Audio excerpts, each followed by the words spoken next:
All right, let's get to it. You know what? Here's what I'm gonna do.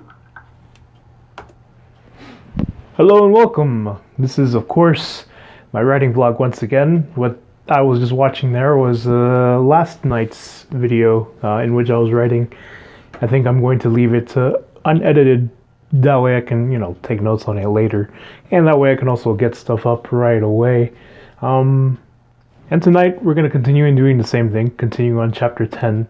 And yeah, we'll go ahead and get started. Well, all right, I'll go ahead and clip the microphone back on my body because right now my laptop is humming because I am rendering last night's video.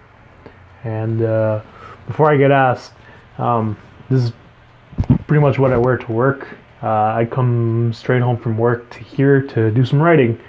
It's how it should be. I mean, I don't want to tell anyone how to do the process, but I feel, I don't know, if you're really passionate about it, you might as well just jump in as soon as you can, So we're going to go ahead and get started here.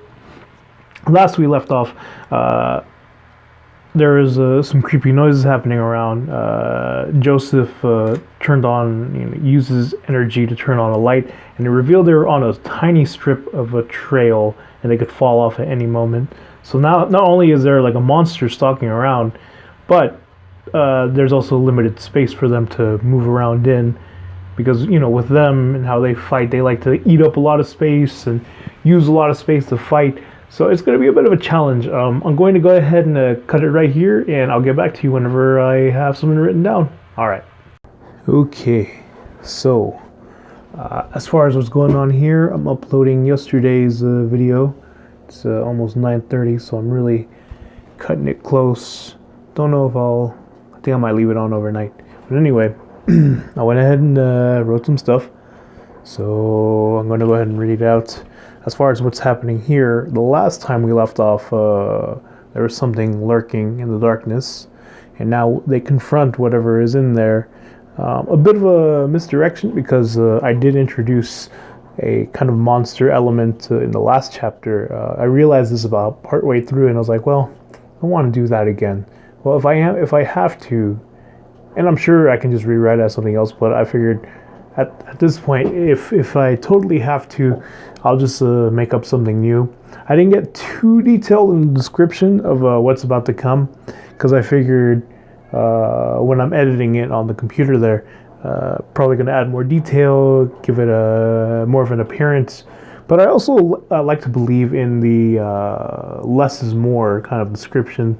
It's the same thing with the characters here, which I will go over, details of my book for sure. But pretty much, I left their descriptions kind of vague, more like how they carried themselves more than how they look. And I went with that decision, partly because I want the reader to build kind of an image of what they look like in their minds. Now, this could prove an issue whenever I confirm some things later on down the road, but that'll have to be a bridge I have to cross. When I publish, for sure, I'll make the decision then of what I want to do.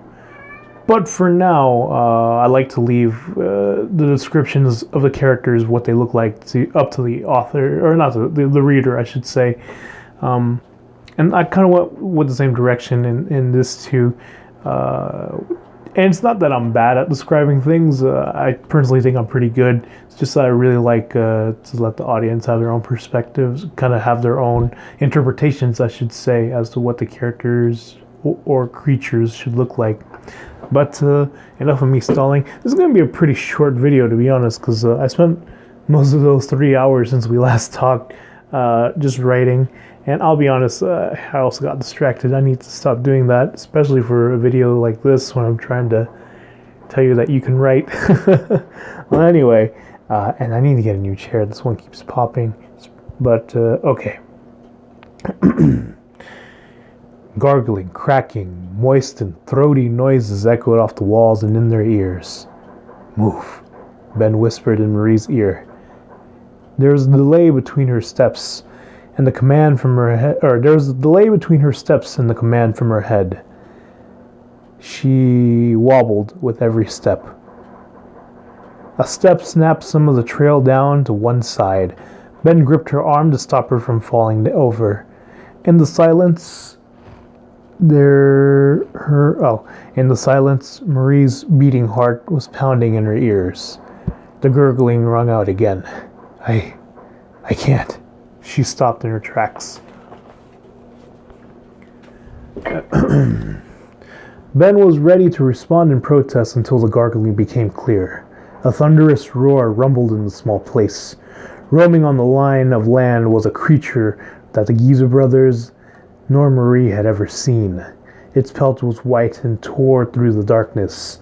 At the size of a house, the fact that it could traverse at such great speed was astonishing. Its mouth was abnormally wide, taking up a large space of its head. It opened, and streams of saliva hanging and reflecting off of Joseph's light. Ben grabbed Marie and swapped places with her. Expecting him to get into a fighting position, the group was surprised to see him stand his ground. He held out a hand while staring down this strange monster. "What are you doing?" Joseph shouted out.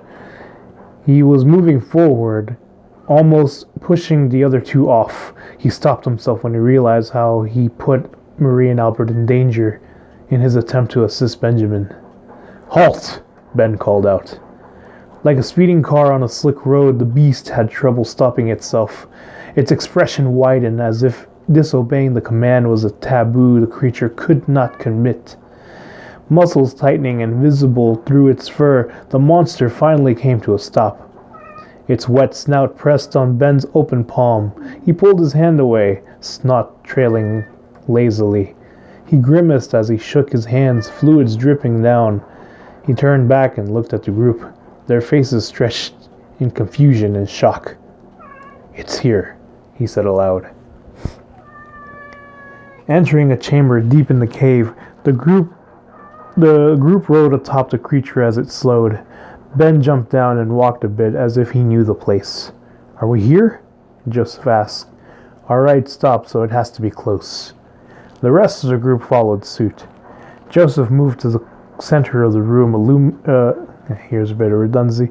It should have said Joseph moved to the center, illuminating the room. It wasn't too large and had a circular shape. Marie kicked around in the dirt, perhaps relieved that she was standing on wider ground. With one swing of her foot, she revealed a blinking blue light. She noticed this and looked down. Without looking up, she called out, "Hey, Joseph." She then stood up, looked at him while pointing down. "Is this you?" Joseph slowly moved towards the blinking light while Ben rushed there. He knelt down and began to dig away with his hands, and with a tug, he pulled out a familiar glowing ball. "Is that it?" Albert asked. Ben grinned, with eyes beaming.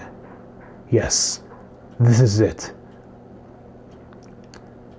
The sun was beating down on the buggy while the mechanic lied completely still. His forehead was wrapped with gauze and sweat started to... And yeah, that's about the chapter here.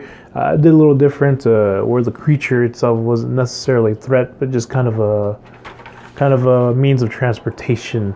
That way it can indicate that they found the right cave, adds a bit more lore behind Benjamin's kind of backstory. And just overall, just do something different with a monster. Now, as far as what I was going to follow up here, which I'll probably continue, I don't know if I can do it tomorrow because I have a thing going on, which I'll tell you all about. But right here, where the sun was beating down on the buggy while the mechanic lied completely still, his forehead wrapped with gauze and sweat started to pretty much gonna bring him back into the fold. He's a bit of a rogue, he's a bit of a scoundrel. So, you know, we're definitely going to mess with that. And I think one of the things I wanted to avoid with his character was I didn't want to give him the Jyn Erso effect. If you guys ever saw Rogue One, you know what I'm talking about, where she's supposed to be this hardened, you know, criminal, but she's saving babies and making making inspirational speeches, you know, by the end of the movie because, I don't know, something happened, but we never see it. I definitely wanted to keep him, you know, kind of a scoundrel for sure. What he'll do now that he wakes up and his forehead is wrapped, that'll have to be for next time. But yes, some things are going to happen with him. And as you saw from maybe the last video, if you did, they found a glowing blue ball. Could that be how Benjamin communicates with his brother and get the means to get into the cloud? So story's picking up, story's moving along, and I'm very happy with that.